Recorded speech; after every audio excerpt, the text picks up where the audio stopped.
Hi, my name's Mackenzie Ledbetter, and I am one of the classmates in the ASD class this semester, and I have thoroughly enjoyed this class and have truly learned a lot. So I am wanted to give a little update. I'm at Cincinnati Children's Hospital. I care for a family who has several kids with special needs, and one of them is in the hospital and has been in the hospital since this past October. So we are in Cincinnati seeking some medical care here. So this video is not quite what I was expecting it to be when I started at the beginning of the summer with this class. So I apologize that I'm probably not 100% professional looking today. Like I said, I'm coming at you from the hospital, so I apologize for that, but I hope that the video is good nonetheless and that I am able to present the information that needs to be presented. So my topic of research was alternative and augmentative communication devices in the classroom for nonverbal students, but specifically looking at students in the population of kids that have autism and what communication looks like for them, if they're nonverbal, what devices are available to them, how teachers can help to access those devices, we also looked at what the teacher's role was in communication for those students, and just kind of delved into that world. So the first thing I want to talk about is autism in general. So what is autism? It is very complex and it looks different for each and every person that has autism. The saying goes, just because you've met one person with autism doesn't mean you've met them all, which is very true. So there are some typical characteristics of people with autism, and these can include lack of social skills, repetitive behaviors or interest, and deficits in language skills. So the first one, lack of social skills, that could be avoiding eye contact, that could be not really knowing how to make friends or how to interact with people or different groups of people. Repetitive behaviors could be stimming, it could be hand flapping or like shredding or ripping paper or even like chewing on stuff sometimes, any form of like stimulus behavior that gives them any kind of sensory input. And then the other one is deficit in language skills. So this one is kind of what I focused on in my research topic. So there are many children who do have an autism diagnosis that are also nonverbal. So nonverbal is typically classified as a child who should be of speaking age that has less than 5 words or so. So that's what the definition of nonverbal is. Not every child that has autism is nonverbal, and being nonverbal looks different for every child. There's some children who can say certain words or say a few words. There's some who are completely nonverbal. Some children make noises and their parents can kind of understand what they mean.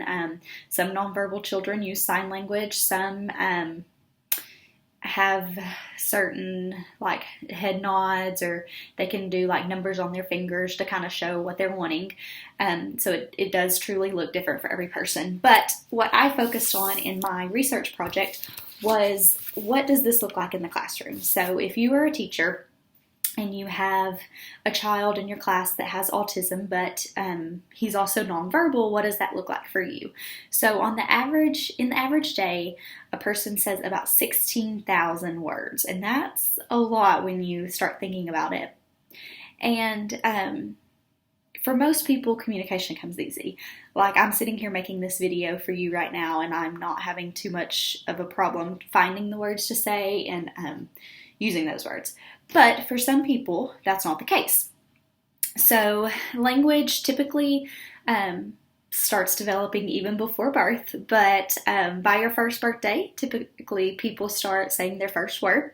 By about the 2-year mark, you usually have a vocabulary of 50 to 75 words, and then around the 3-year mark, language truly explodes. After about 2, you start putting together 2-word phrases, and by the time you get to 3, you're just talking all the time. So this also kind of follows along the line of when a child might be diagnosed with autism, and language deficits is one of the diagnosing factors, but also one of the keys that parents kind of look for. If their child's not talking, they often start thinking autism. So Communication is very important. We use it in our daily life. We use it to order coffee. We use it to say thank you to somebody holding the door open for us. We use it to talk to our friends. We use it to talk to a group of people like this. We use it in many ways. So for a child not to have that, you can see how big of a deficit that would be.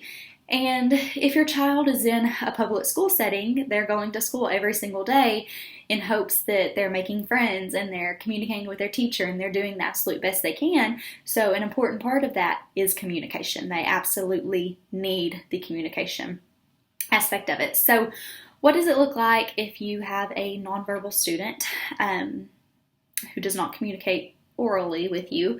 And how do you educate them? So it would be very hard to understand what their wants and needs are when they are nonverbal. So there is something known as an alternative or augmentative communication device. So what is that, and what are some examples of this? So an AAC device could be a device that uses no technology at all, which would be like a PEX board, which is a picture exchange communication system. And the child has like a sentence strip, and they would like take a picture from their board, put it on the sentence strip, and hand it to you. And if it was goldfish, you would know they want a goldfish. Or if they took a picture that said need, and they put it on there, and then they took a picture of a toilet and put it on there and handed it to you, you would know that they needed the toilet. So it's just a way for them to use pictures to communicate. This is typically one of the very first communication systems that you see being used for a child that has autism, just because it is simpler, and since it uses pictures, it kind of starts those communication pathways. So that's typically one of the very first ones that they use. This is a really good way to incorporate communication and language in the classroom because it is very child-friendly, and you can start it from a very young age. Another example of communication systems are ones that use technology. So you can have apps on your phone. For example, I just typed in on my phone, communication apps. I don't know if you can see it very well, but there is just a whole list of them that you can see that you can download straight to your phone. So this can be downloaded to an iPad.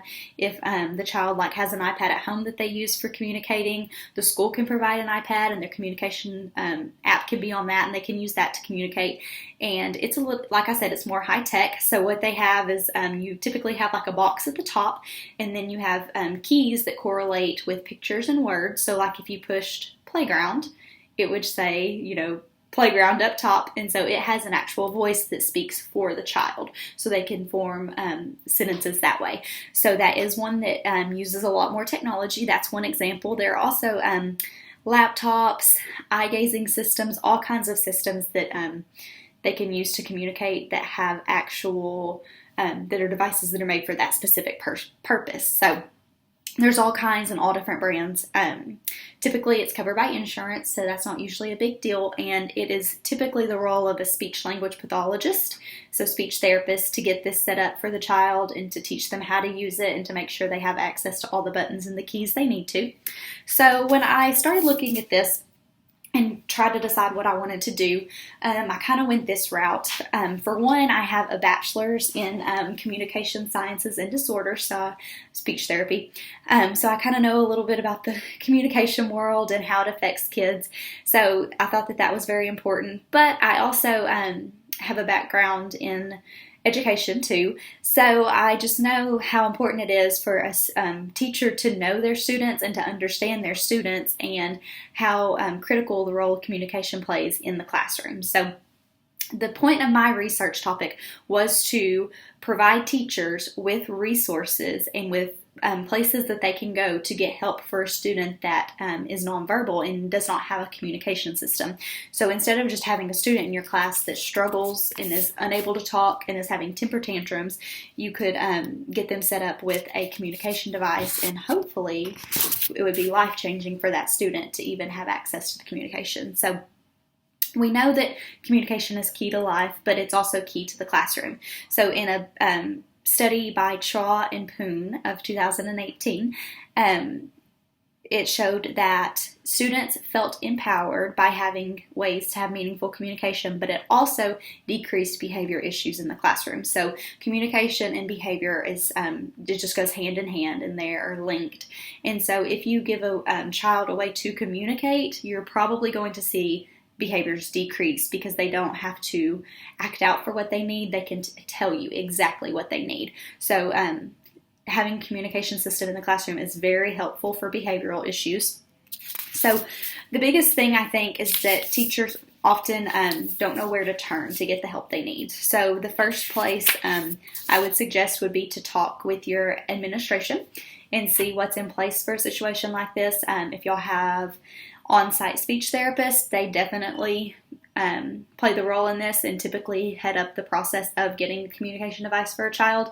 If you don't have a speech therapist that's on campus, I'm sure your school will contract out to get one for that child. So it's just about knowing your student. There's always needs to be a discussion that happens with the parents of, is there a communication system in place that they use at home? How do y'all communicate with the child? How does the child communicate with you? And all of that. And all of this is meant to make the teacher's relationship with the student easier and better because they have access to communicating. So that really just kind of sums up my topic very briefly. I could go on about it for a lot longer, but I don't want to make my video too long. So I hope that what you take away from this is how important communication is in the classroom setting for the child to have access to communication and for you to be able to communicate back with the child in ways that they understand. And how important it is just for that child to be able to interact with their peers. If they have a communication device, they can talk to anybody. And we all know that children often like to talk a lot. So it's very important for them to have access to this. And I think that as teachers, as future teachers, we should all be aware of that and be aware of the resources that are out there for us to be able to get the kids the help they need. So I hope this video has given you a little bit of insight to that. And like I said, I could keep going on about it, but I wanted to kind of keep it brief. So thank you so much for watching. I appreciate it.